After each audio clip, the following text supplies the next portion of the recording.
aku mau wawancara kakak. Shalom Angel.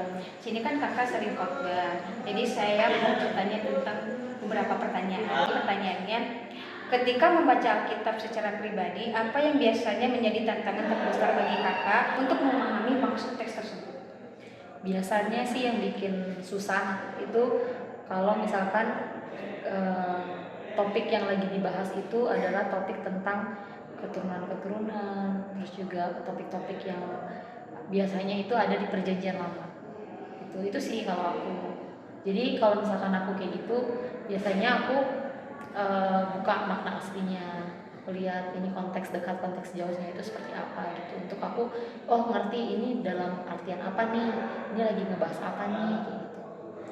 Pertanyaan selanjutnya, bagaimana cara kakak memastikan bahwa penafsiran pribadi tidak keluar dari makna asli Alkitab tersebut, Kak? Nah, itu seperti yang tadi saya bilang. Saya ketika membaca Alkitab, kalau saya sudah mulai berpikir gitu kan, untuk sesuai dengan pemikiran saya gitu. Istilahnya kayak saya membuat makna gitu kan dari apa yang saya baca gitu, supaya tidak keluar dari makna aslinya. Saya membuka tafsiran biasanya. Ya, ada alat tafsir itu biasanya bisa menggunakan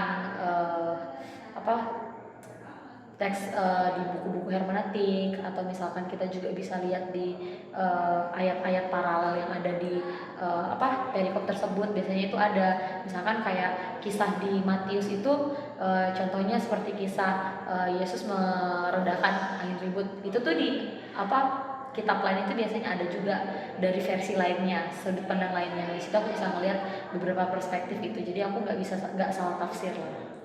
Jadi pertanyaan ketiga, pernahkah kakak menemukan ayat yang tampaknya bertentangan dengan pandangan atau kebiasaan hidup sehari-hari? Aku pernah nemuin. Tapi ya itu lagi, supaya aku nggak salah tangkap dan aku nggak salah tafsir, aku coba cari konteks-konteksnya, makna jauh, makna dekat gitu ya, seperti yang aku juga udah pelajari selama ini gitu. Jadi memang sih kalau kita membaca Alkitab itu kadang tantangannya itu kalau misalkan kita udah terlalu dalam gitu ya mempelajari, kadang kita udah punya pandangan-pandangan kita sendiri gitu, dan itu kadang bisa jauh dari Alkitab dan bikin kayak kita menyalahkan Alkitab gitu, padahal sebenarnya Alkitab itu nggak salah, cuman kita yang salah menafsirkan gitu. Begitu ya Kak, makasih ya Kak. Sama deh. Kak, di sini saya mau bertanya, kan kakak di sini sering khotbah, di sini saya mau bertanya beberapa pertanyaan. Satu, ketika membaca Alkitab secara pribadi, apa yang biasanya menjadi tantangan terbesar bagi kakak untuk memahami maksud teks tersebut? Saya dalam memahami teks, terutama sama membaca Alkitab, itu kan tentunya memerlukan beberapa tahapan. Kalau berbicara tentang tantangan, saat kita membaca Alkitab secara pribadi, tentunya kita bisa punya pemahaman masing-masing. Setiap orang akan punya pemahaman masing-masing. Namun, tantangan terbesarnya adalah ada di saat dimana kita ingin mengambil makna dari teks tersebut. Misalnya, teks ini sedang berbicara tentang hal berdoa atau hal kekhawatiran. Saat itu apa yang melatar belakangi? Itu seringkali bisa menjadi tantangan saat kita membaca Alkitab secara pribadi. Memang harus perlu ada pendalaman lebih lagi supaya kita bisa lebih paham apa maksud daripada teks tersebut. Begitu. Jadi bagaimana cara kakak memastikan bahwa penafsiran pribadi tidak keluar dari makna asli Alkitab tersebut? Yang pertama, bagaimana saya bisa yakin bahwa penafsiran yang sedang saya lakukan itu tidak keluar daripada makna teks asli? Yang pertama adalah saya tidak boleh menafsirkannya secara sembarangan atau literal. Apa maksudnya? Itu menafsirkan secara literal itu tanpa memperhatikan konteks-konteks yang lain. Makanya saya pilih pertanyaan yang awal. Pertanyaan awal itu kan ngomongin tentang bagaimana, apa tantangannya. Tantangannya adalah itu, kita mencari tahu latar belakang, kita mencari tahu konteks dekat teks itu. Nah, itu yang harus kita pahami. Nah, makanya saat kita masuk di tadi pertanyaan kedua, bagaimana bisa mempertanggungjawabkan tafsiran kita? Caranya adalah dengan kita menafsirkan sesuai dengan apa yang seharusnya. Nah, selanjutnya bagaimana kita harus bisa memperhatikan konteks. Konteks paling gampang itu konteks dekat, konteks jauh. Konteks dekat berarti kita memperhatikan apakah pasal sebelumnya itu berbicara tentang apa. Saat ini ngomongin tentang sesuatu, atau pasal selanjutnya itu ngomongin tentang apa, dan juga daripada kitab yang kita baca, misalnya kita lagi baca Markus atau Matius atau kita lagi baca Injil Sinoptik, itu kan masing-masing dengan latar belakang dengan tujuan penulisan yang berbeda. Nah itu yang penting dan itu yang jadi harus itu yang menjadi pakem buat saya pribadi untuk bisa memahami, dan saya yakin dan saya beriman bahwa apa yang sedang saya lakukan saat menafsirkan itu pasti adalah karena Roh Kudus yang memberikan saya pemahaman. Jadi pertanyaan ketiga, pernahkah kakak menemukan ayat yang tampaknya bertentangan dengan pandangan atau kebiasaan hidup sehari-hari? Tentu pasti ada. Bukan bertentangan sih, lebih kepada Alkitab itu kan penulisannya ada namanya paradoks. Paradoks itu berarti ada satu fakta di mana bertemu dengan fakta yang lain tapi tidak ketemu. Contohnya, Allah menyuruh bangsa Israel untuk tidak boleh membunuh. Tetapi di saat yang bersamaan Allah menyuruh bangsa Israel untuk menumpas bangsa Amalek. Menumpas itu berarti dihabiskan semua, dibunuh semua. Nah, apa maksudnya? Nah, di sini kita perlu memahami teks-konteks. Saat Allah menyuruh bangsa Israel menumpas bangsa Amalek, itu tujuannya untuk membalaskan apa yang bangsa Amalek sudah lakukan.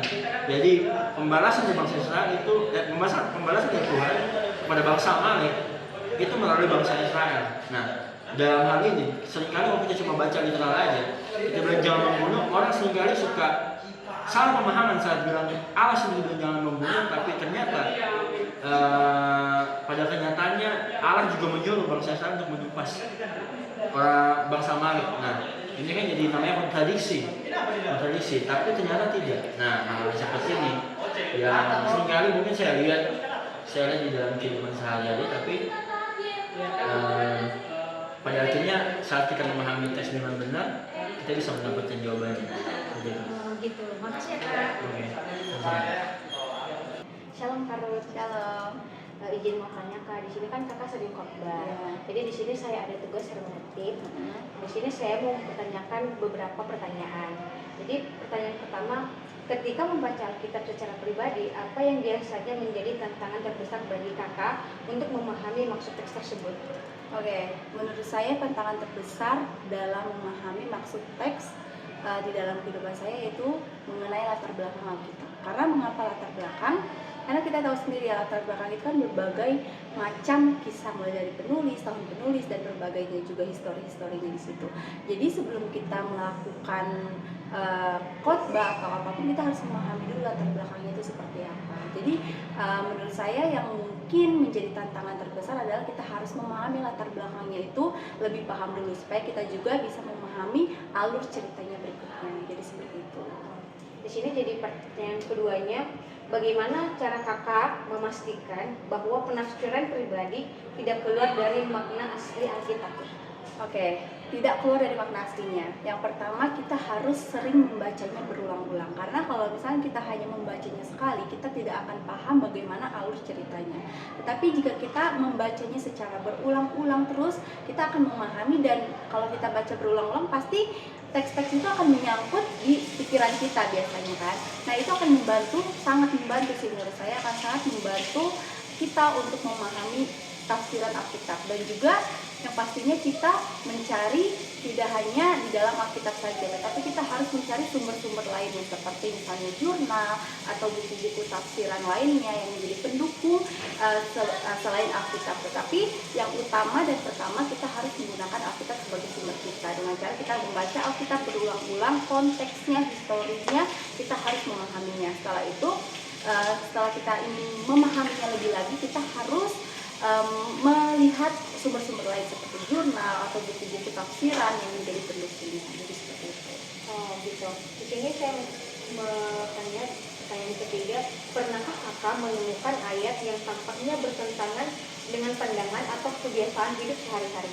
Oke, tentu pasti ada ya, di dalam Alkitab itu pasti ada. Salah satunya misalnya saya juga pernah merasakan hal-hal itu bertentangan jika kita tidak memahami konteks aslinya itu seperti apa. Misalnya kita banyak mendengar cerita kisah di kitab Kidung Agung. Itu kan kisah-kisah percintaan, di mana bahasa-bahasanya juga bisa dikatakan kalau dalam pandangan pikiran kita itu tidak melihat historis konteks yang lebih dekat itu sebagai bahasa-bahasa yang tentang cinta, tentang pernikahan, tentang suami istri yang lebih dalam lagi. Kalau kita tidak memahami konteksnya, kita akan menafsirnya juga tentu salah. Mungkin kita memikirnya bahwa kitab Kidung Agung itu kitab aneh, karena kan tentang percintaan, kebanyakan itu percintaan, tentang anggur segala macam, itu banyak sekali di kitab Kidung Agung. Jadi saya juga pernah menemukan konteks yang bertentangan, yaitu salah satunya itu di kitab Kidung Agung. Makanya dari itu, selain kita memahami isi konteksnya, kita mengerti dulu